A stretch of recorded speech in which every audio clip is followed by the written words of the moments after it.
ମାଛଟା ହିଁ ମଲା ମୋ ଆଖି ସାମ୍ନାରେ।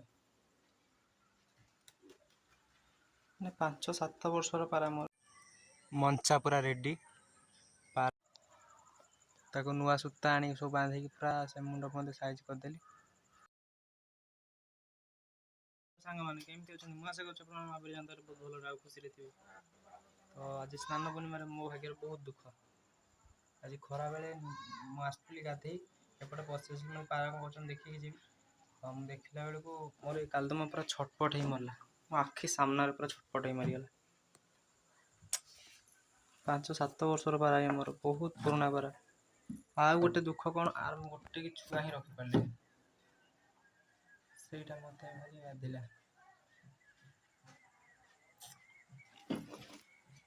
ଦେଖନ୍ତୁ କେମିତି ସେ କରିଛି।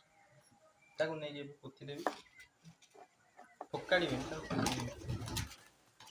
ଦେବି। ଏବେ ସବୁ ବି ଆଜି ରଖିଛି ଏଠି, କର୍ମୀ ଔଷଧ ଦେଇଥିଲି, ଆକୁ ସବୁ ଛାଡ଼ିବି। ଆକୁ ଯାଉଛି ପୋତି ଦେଇକି ଆସେ, ତାପରେ ସେମାନଙ୍କୁ ସବୁ ଛାଡ଼ିବି। ଆକୁ ସିଆଡ଼େ କୁଆଡ଼େ ନେବିନି, ଦୂର ବି କୁଆଡ଼େ ନେବିନି। ଏଇଟା ହେଲା ଆମ ଘର, ଯେଉଁଠିକି ପାରା ସେପଟରେ ଅଛନ୍ତି। ଆକୁ ପୁରା ଏଇ କାନ୍ଥକୁ ଲଗେଇକି ପୁରା ଏଇଠିକି ପୋତିବି, ପୁରା ଲାଗିକି ରହିବ।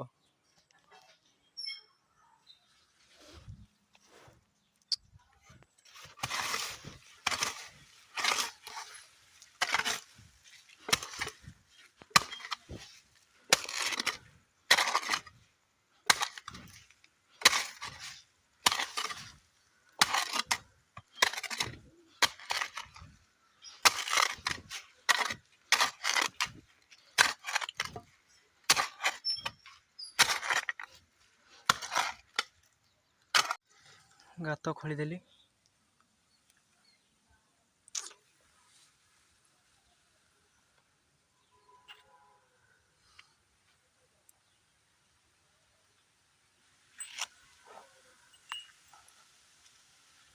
ତାକୁ ଏବେ ପୋତି ଦେବି, ଆଉ କ'ଣ କରିପାରିବି ବାବା। ହାତରେ କିଛି କର୍ତ୍ତବ୍ୟ ହିଁ ନାହିଁ। ଚେଷ୍ଟା କରିଥିଲି, ଔଷଧ ଦେଇଥିଲି, ସବୁ କିଛି କରିଥିଲି, କିନ୍ତୁ ହେଲେ କ'ଣ କରିବେ, କିଛି ଲାଭ ହେଲାନି। ଏଇଟା ଦେଇଦେବା ତା ଉପରେ, ଆଉ କି ତାଡ଼ି ପାରିବେନି।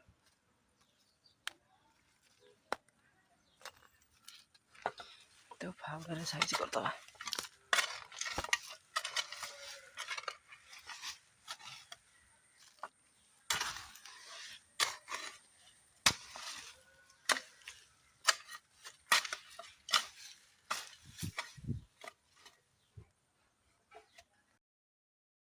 ଆତ୍ମାକୁ ଶାନ୍ତି ଦିଅନ୍ତୁ, ଭଲରେ ରହୁ, ଯୋଉଠି ରହୁ। ତ ଆମେ ଆଗେଇବା, ସେମିତି ଲାଗି ରହିବ। ଯେହେତୁ ଆମେ ପଶୁପକ୍ଷୀ ରଖୁଛନ୍ତି, ବହୁତ ଯିବେ ବହୁତ ଆସିବେ, କିନ୍ତୁ ଏଥର ଦିଲ୍କୁ ଟଚ୍ କରିନେଇଥିଲା, ସେଥିପାଇଁ ମନଟା ଦୁଃଖ ହେଉଛି। ଆଉ ନହେଲେ ସେମିତି କିଛି ମଲେ ହୁଏ, ସବୁ ପାରାବାଲା ହଉ କୁକୁର ଯିଏ ରଖିଛନ୍ତି ପେଟ୍, ସେ ମଲେ ଦୁଃଖ ହୁଏ, କିନ୍ତୁ ଏଟା ଟିକେ ଜ୍ୟାଦା ଦୁଃଖ ହେଉଛି।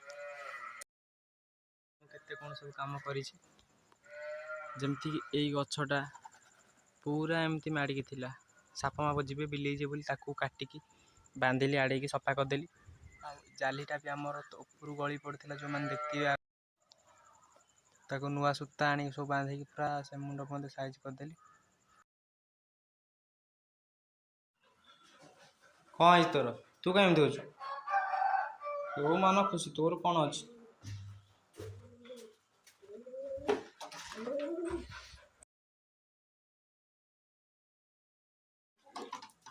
ଇଏ ତାଙ୍କର ବୁଲୁଛନ୍ତି ଖରା ବେଳରୁ।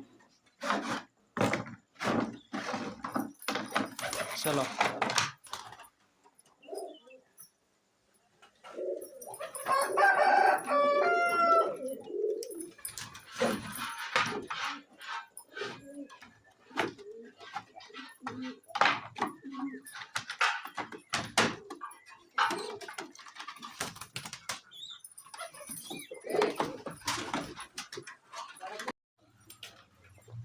ସମସ୍ତେ ବାହାରିଲେ, ଖାଆନ୍ତୁ ପିଅନ୍ତୁ, ପଦାକୁ ବି ଯିବେ କିଛି ସବୁ।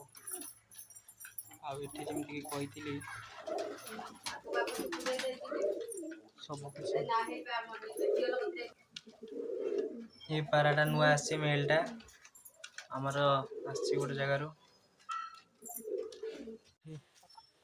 ଏମାନେ ତ ପୁରା ଅଏସ୍ କରି ଚରୁଛନ୍ତି ଏରିଆଟାକୁ ପୁରା ଖେବାଳି ସାରିଲେଣି। ଚର ଗୋବର ରଖିଥିଲେ ଆମ ଘରେ ତାକୁ ସବୁ ସାଇଜ୍ କରିଦେଇଛନ୍ତି ପୁରା। ହଁ ଆଉ ଗୋଟେ କଥା କ'ଣ କି ଯେମିତି ଆପଣମାନେ ସବୁ ଜାଣି ନଥିବେ ମୁଁ ଜଣେଇ ଦେଉଛି କ'ଣ ଆମ ଆଖପାଖରେ ଜଣେ ରଖୁଛନ୍ତି ପାରା ସେ ସବୁ ପାରା ହଟେଇଦେବେ ତାଙ୍କ ପାଖରେ କାଲଦୁମା ତାମେଡ଼ା ହରା ତିରା ଏମିତି ବହୁତ କିଛି ଅଛି। ତ ଭାବୁଛି କାଲଦୁମା ଗୋଟେ ମେଲ୍ ଆଣିବି ଆମର ଯେହେତୁ ମେଲ୍ଟା ଏକ୍ସପାୟାର କରିଗଲା ସେଥିପାଇଁ ଗୋଟେ ମେଲ୍ ଆଣିବା ଆମ ବାଡ଼ିରେ ତାକୁ ରଖିବା 2-4 ଦିନ ଭିତରେ ତାକୁ ନେଇ ଆସିବି। ଆଉ ହଁ ନୂଆ ପାରା ବି କିଛି ଆସିଛନ୍ତି ଯେମିତି କହୁଥିଲି ଜଣେ ଭାଇ କହିଛନ୍ତି ନେବେ ବୋଲି ସିଏ ଆସିକି ନେବେ ମୁଁ ଆଣିଥିଲି ଜଣଙ୍କ ଭାଇଙ୍କ କତିରୁ ସେ ନେବେ। ଏମିତି ବହୁତ କିଛି ଆସିଯାଇଛି ଯେମିତିକି ଏଇ ଦେଖନ୍ତୁ ଏଇଟା ଏ ଭିତରକୁ ପଡ଼ିଲା ଘର ମଙ୍ଗେଇ ସାରିଲେଣି ଭାତ ରଖାଯାଇଛି କୁକୁଡ଼ା ପାଇଁ ଏମାନେ ଖାଉଛନ୍ତି। ଏଇଟା ବସିଛି ଏଇ ତଳାଟା ଏଠି ବି ଦେଖନ୍ତୁ ଜରି ପୁରା ପ୍ୟାକିଂ କରିଦେଇଛି ଯେମିତି କହିଥିଲି କୁତରା ହଟେଇ ଦେଇ ଜରି ପ୍ୟାକିଂ କରିଦେଲି ପୁରା କୁକୁଡ଼ା ଭାଟକୁ।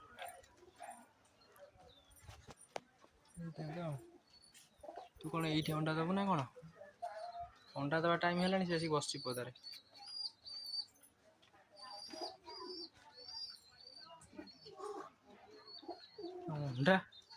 ଅଣ୍ଡା ପଦାରେ ଦେଇଦେବନି ତ ଚାଲ ଭିତରକୁ ଆବେ ଏଇଟା କୁକୁଡ଼ାଙ୍କ ପାଇଁ ରଖା ହେଇଛି ତମ ପାଇଁ ଚାଲ ତମ ଦାନା ପକେଇଲେ ଖାଇବ ଯାଅ। ଏଇ ଛତାଟାକୁ ବି ଖପେଇବି ଏବେ ଆରାମରେ ତ ବସିବା ଏଥର ଓଡ଼ିଆ ଷ୍ଟାର୍ଟିଂ କରିବା ସକାଳୁ ପୁରା